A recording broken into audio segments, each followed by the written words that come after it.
At the start of the anime, we see a sword wrapped in fire and blood. Apparently, it's a warrior who begins a speech as we see him fighting various enemies. Then, airplanes are shown bombing a city. Next, in a room with music playing, a doll with a human-shaped face appears, and the protagonist says, "I was a king." We see him in a dreamlike state, submerged in the sea, while a man says, "Son, seek the light." Next, we see a couple looking at their newborn baby, while we hear the king's voice saying, "Where am I?" showing he knows no one there. The baby is named Arthur, and the king suspects he has been reborn. We see him meditating, reflecting on past victories, only to end up reborn as a baby. His mother, named Alice, and his father, Reynolds, will care for him with great love. We see how he feels uncomfortable with baby experiences, unable to control his body. As he struggles to accept it, the king prefers to believe it's just a dream and wishes to wake up rather than face reality. However, outside the house, we all notice something interesting. We see Reynolds using powers to destroy a giant rock, though he slightly hits his head. Alice uses powers to heal him, and that's when we understand that powers exist in their world. Then, we see Reynolds fighting a bull and a group who seem to be hunters, possibly his friends. The king watches closely, curious about what his father will do, as he also hopes to gain powers. He notes that in this society, free weapon use is allowed, indicating it's a dangerous world. For that reason, he wishes to learn powers as quickly as possible. We see how his parents, he is put to bed, and at that moment, he remembers how in his youth he used to defeat 2 intruders with ease. He sleeps, and also remembers the freedom of being able to sleep whenever he wanted. Then we see how time passes. He is just a baby. Little by little, he gets used to being called Little Arthur. He even tries to learn about powers and history, while his mother thinks he is asleep. That's how we discover that, while reading a book, he becomes immersed in a world made up of 3 kingdoms: Dicathen, an underground nation inhabited by dwarves; Elenoir, the hidden kingdom of elves; and Sapin, the kingdom where he lives, the most populated human nation. Just like where he originally comes from, there's also a hereditary monarchy here. It is said that this world is in technological development, though still quite primitive, since it relies heavily on magic. There is a power called mana, a hereditary ability that manifests in 1 out of every 100 people. It is explained that there are 2 main ways to use mana: augmenting and conjuring. The augmenter simply enhances physical stats and bodily skills, while the conjurer can project mana and control abilities at will. Arthur remembers Alice's skill and wonders if she's a conjurer,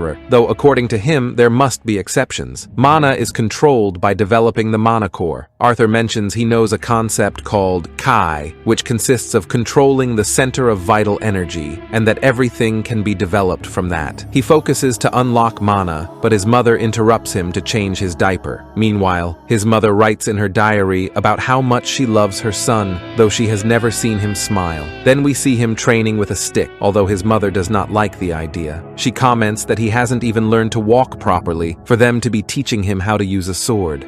In the city, he remains very observant of his surroundings, as he prioritizes learning and constantly repeats that knowledge is power. Upon seeing the swords, shields, and various types of weapons, he realizes the level of technology he is in. He also notices the abundance of minerals like rocks and diamonds, and perceives the use of magic in people. Although he feels quite uncomfortable in the body of a baby, he recognizes that he doesn't have a bad life. He recalls his past life, how he was abandoned in an orphanage, and that's why he doesn't fully understand the matriarchal dynamic in which he now lives. His mother, very observant, notices Arthur's routine. He sneaks out of his room at night to read books, pays attention to everything when they go to the market. These are traits she interprets as signs that her son will take the path of a king, although deep down, she wishes for him a more peaceful life. Later, Arthur watches his father train and reflects on how fortunate he is to inherit his magic from him, who is a potentiator. Arthur convinces his mother to let him read a book before bed, using his charms and cute little faces. She agrees, and we see him concentrating while trying to channel his mana. His concentration is so intense that it causes an explosion in the house. Reynolds protects him from the blast, and when both parents rush in to make sure he is okay, they are shocked by what they find. Arthur, still not even 3 years old, is levitating, surrounded by a large amount of mana. But suddenly, chunks of wood fall from the ceiling, and his parents rush to protect him. Seeing him cry, he doesn't fully understand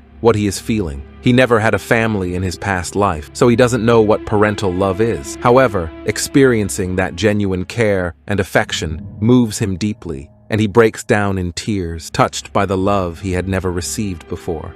In an apparent flashback, we see him judging an enemy, stating that he must be executed according to the law. He also says the man will be escorted to his country, where he will face justice along with his family. At that moment, we see his wife and young son, who beg for mercy. The accused kneels, pleading for King Gray's compassion, saying that returning to his homeland is worse than death. Amid the screams, the king judges the man's family and carries out the sentence with his own hands, while the man thanks him. His facial expression remains cold. Now in the present, we see Arthur, now around 8 years old, training with his father Reynolds using wooden swords. Reynolds comments that due to Arthur's small size, it's hard to catch him in combat, something that would easily finish off any opponent. During the training, they both wrap mana around their swords, and Arthur manages to cut through his father's. In the end, he smiles happily. At home, Reynolds talks with Alice about finding a mentor for their son.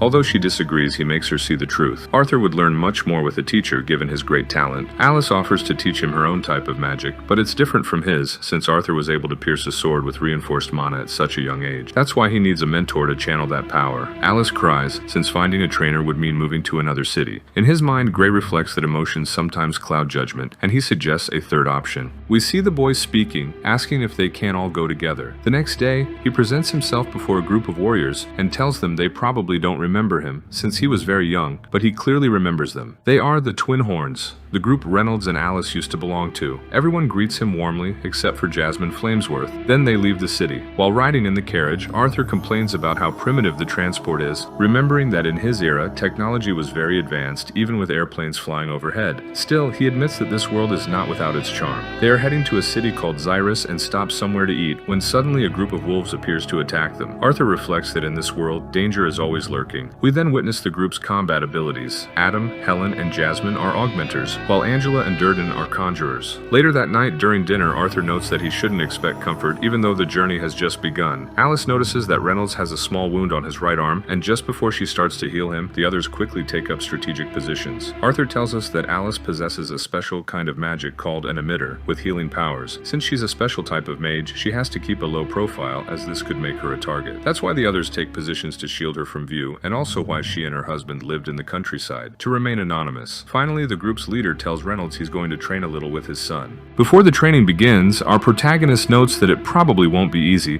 but that it's better than doing nothing. Both charge their skills with mana, and we see Arthur quickly running toward his opponent. They clash, but due to the small size of his body, Arthur loses the match. The others scold the leader for not holding back, but he replies that Arthur is a little monster with a lot of strength. As Arthur tries to get up from the ground, Jasmine appears behind him and asks how he managed that mana concentration. From the look in her eyes, it's clear she won't stop until she gets an answer. As the days go by, we see them all living and training together, and Arthur says he's learned many new things from them. Then he mentions that something unexpected happened. A conversation between Arthur and Jasmine is shown, and he concludes that he likes her quite a bit. He gives her a small gift after finding out her birthday was the day before. The group talks about how they'll be leaving soon, but suddenly we see Alice feeling slightly dizzy. She brings her hand to her mouth, and her son asks what's wrong. She answers that it's nothing. On the road, they are ambushed by bandits who attempt to kill them. The attacker's leader orders them to eliminate everyone except the woman and the child to preserve their value. Though the group is clearly stronger than the bandits, the overwhelming numbers begin to wear them down. The leader strikes Reynolds and destroys the carriage where Alice and Arthur were. Reynolds warns Alice not to use her power, as revealing her healing ability would be a major problem. He tells her to flee with Arthur, but Arthur refuses, claiming he's strong enough to fight. In that moment, an important fact is revealed. Alice is pregnant, which explains her dizziness and increased appetite. Reynolds attacks the bandit to keep him from chasing them, while the others cover him. Arthur becomes thoughtful and says that during his reign, he took so much that perhaps now fate wants to take something from him. He sees it as an act of karma. Even though he believes they are safe, a bandit appears and launches a wind spell that hits Arthur directly. Arthur uses a knife to bring the enemy down with him.